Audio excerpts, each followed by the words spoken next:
Subscribe our channel and press the bell icon and never miss any update.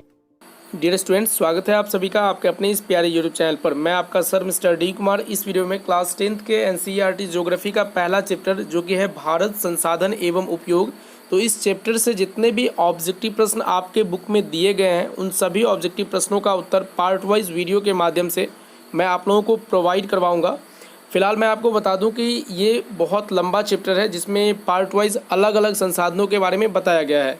तो इसमें बहुत सारे संसाधन हैं, जैसे प्राकृतिक संसाधन हो गया, खनिज संसाधन हो गया, जल संसाधन हो गया, वन एवं वन्य प्राणी संसाधन हो गया, उसके बाद शक्ति या ऊर्जा संसाधन हो गया।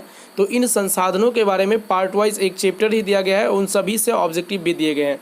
तो फिलहाल इस वीडियो में मैं आप लोगों को संसाधन का महत्व, संसाधनों के प्रकार एवं जो पहला प्राकृतिक संसाधन जो पार्ट है उससे जितने भी ऑब्जेक्टिव प्रश्न हैं वो मैं आपको इस वीडियो में बताने वाला हूं। तो अगर आपने अभी तक इस चैनल को सब्सक्राइब नहीं किए हैं तो इसी प्रकार की वीडियो अप टू डेट पाने के लिए चैनल को अभी सब्सक्राइब कर लीजिए। साथ में नोटिफिकेशन बिल को दबाकर ऑल नोटिफिकेशन जरूर ऑन कर लीजिएगा ताकि आपको हर एक आने वाली वीडियो की नोटिफिकेशन अप टू डेट मिलती रहेगी। तो चलिए स्टूडेंट्स, बिना समय वेस्ट किए सबसे पहले ऑब्जेक्टिव की ओर बढ़ते हैं। तो यहाँ पे आप जो पहला क्वेश्चन देख रहे हैं, कोयला किस प्रकार का संसाधन है, तो ये जो है संसाधनों का महत्व एवं संसाधनों के जो प्रकार एवं वर्गीकरण के बारे में बताया गया है। तो उसी से ये ऑब्जेक्टिव लिया गया है कि कोयला किस प्रकार का संसाधन है। आपके बुक में भी इसी प्रकार से दिया गया होगा। तो कोयला जो है एक जीवाश्म ईंधन है और जीवाश्म ईंधन जो होती है ये अनवीकरणीय संसाधन होती है। अर्थात अगर आप एक बार कोयला को उपयोग में ला लेते हैं तो उसके बाद दोबारा जो है इसे उपयोग में नहीं ला सकते हैं, अर्थात पुनः इसे हम यूज़ नहीं कर सकते हैं। तो वैसे संसाधन को हम अनवीकरणीय संसाधन कहते हैं। तो इसका आंसर ऑप्शन नंबर ए हो जाएगा करेक्ट आंसर। फिर यहाँ पे दूसरा देख सकते हैं, सौर ऊर्जा निम्नलिखित में से कौन सा संसाधन है। तो देखिए, सौर ऊर्जा को हम पुनः पूर्ति में ला सकते हैं, तो इसीलिए इसको पुनः पूर्ति योग्य संसाधन कहा जाता है। इसका आंसर ऑप्शन नंबर बी होगा, क्योंकि आप किसी भी सौर ऊर्जा को बार बार यूज़ करते रहते हैं। जब भी सूर्य की रोशनी आती है तो उसकी सहायता से जो है आप सौर ऊर्जा के माध्यम से बैटरी चार्ज करते हैं और उसका उपयोग करते हैं। जो सोलर प्लेट होता है तो उसे हम पुनः पूर्ति कर सकते हैं, इसीलिए उसको पुनः पूर्ति योग्य संसाधन कहा जाता है। इसका आंसर ऑप्शन नंबर बी हो जाएगा। फिर तीसरा क्वेश्चन है कि तट रेखा से कितने किलोमीटर क्षेत्र सीमा अपवर्जक आर्थिक क्षेत्र कहलाते हैं। यहाँ आपको जो है ध्यानपूर्वक पढ़ना है कि तट रेखा से कितने यहाँ पे किलोमीटर पूछा गया है, बट आपका ऑप्शन जो है वो नॉटिकल माइल्स में दिया गया है।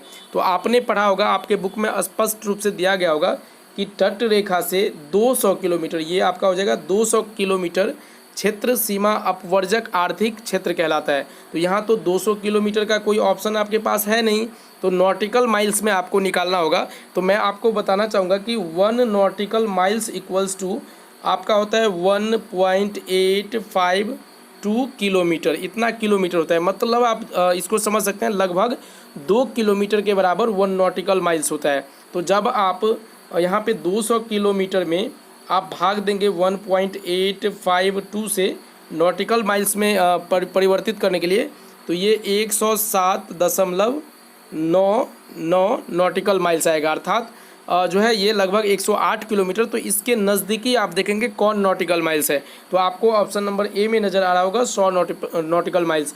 तो अर्थात यहाँ पे हो गया, अगर किलोमीटर में आपको पता है कि 200 किलोमीटर तक की जो क्षेत्र होती है वो अपवर्जक आर्थिक क्षेत्र कहलाती है तट रेखा से। तो अगर नॉटिकल माइल्स में आप परिवर्तित करेंगे तो 1 nautical miles equals to 2 kilometre के लगभग होती है। तो 100 नॉटिकल माइल्स जो होगी ये आपका 200 किलोमीटर के लगभग हो जाएगा। तो इसका आंसर आपका ऑप्शन नंबर ए होगा। अगर आपको किलोमीटर में दिया रहेगा तब आपका 200 किलोमीटर होगा, तो इसमें आपको कन्फ्यूज़न नहीं रखना है। फिर यहाँ पे चौथा क्वेश्चन देख सकते हैं, डाकुओं की अर्थव्यवस्था का संबंध है।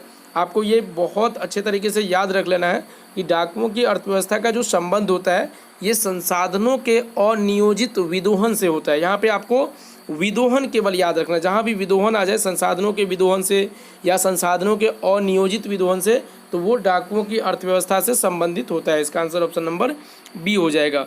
फिर यहाँ पे दिया गया है कि समुद्री क्षेत्र में राजनैतिक सीमा के कितने किलोमीटर क्षेत्र तक राष्ट्रीय संपदा निहित होती है। बुक में आपको दिया गया है 200 किलोमीटर क्षेत्र तक, लेकिन आपको मैक्सिमम देखना है, मैक्सिमम किलोमीटर लेना है। तो यहाँ पे सबसे ज़्यादा 19.2 किलोमीटर जो है यहाँ पे दिया गया है। तो इसका आंसर ऑप्शन नंबर डी होगा कि समुद्री क्षेत्र में राजनीतिक सीमा के कितने किलोमीटर क्षेत्र तक राष्ट्रीय संपदा निहित होती है। तो 19.2 किलोमीटर क्षेत्र तक राष्ट्रीय संपदा निहित होती है। तो ये आपके संसाधनों के महत्व एवं संसाधनों के वर्गीकरण से ऑब्जेक्टिव्स थे।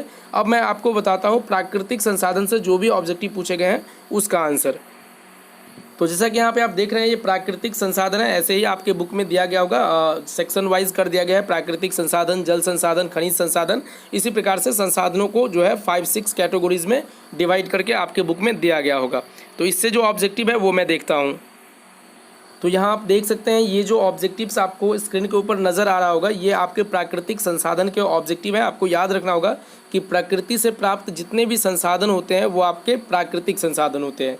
तो यहाँ पे आप पहला देख सकते हैं प्राकृतिक संसाधन से जो ऑब्जेक्टिव है, पंजाब में भूमि निम्नीकरण का मुख्य कारण क्या है। तो देखिए पंजाब में भूमि निम्नीकरण का जो मुख्य कारण होता है वो आपका अधिक सिंचाई होता है। अधिक सिंचाई के कारण ही जो है पंजाब में भूमि निम्नीकरण हो जाता है। तो इसका आंसर ऑप्शन नंबर डी हो जाएगा। फिर यहाँ पे दिया गया है कि सोपानी कृषि किस राज्य में प्रचलित है। तो सोपानी कृषि जो है ये आपका उत्तराखंड राज्य में प्रचलित है। इसका आंसर ऑप्शन नंबर डी हो जाएगा। 3 नंबर क्वेश्चन देख सकते हैं, मरुस्थलीय मृदा का विस्तार निम्न में से कहाँ है। देखिए मरुस्थलीय नाम से ही स्पष्ट है, मरुस्थल जहाँ बालू ही बालू हो। तो बालू वाली मृदा का विस्तार निम्न में से कहाँ होगा, तो राजस्थान में होगा। आप सभी को पता होगा राजस्थान जो है एक जो है वैसा इलाका है या वैसा राज्य है जिसमें बालुई इलाका बहुत ज़्यादा है। तो उसी को मरुस्थलीय मृदा कहते हैं कि मरुस्थलीय मृदा का जो विस्तार है वो सबसे ज़्यादा कहाँ पे होती है, तो राजस्थान में है। तो इसका आंसर ऑप्शन नंबर बी हो जाएगा। फिर यहाँ पे देख सकते हैं चौथा क्वेश्चन, मेढक के प्रजनन को नष्ट करने वाला रसायन कौन है। तो मेढक के प्रजनन को जो नष्ट करता है वो रसायन आपका एंड्रीन है। इसका आंसर ऑप्शन नंबर सी हो जाएगा, एंड्रीन।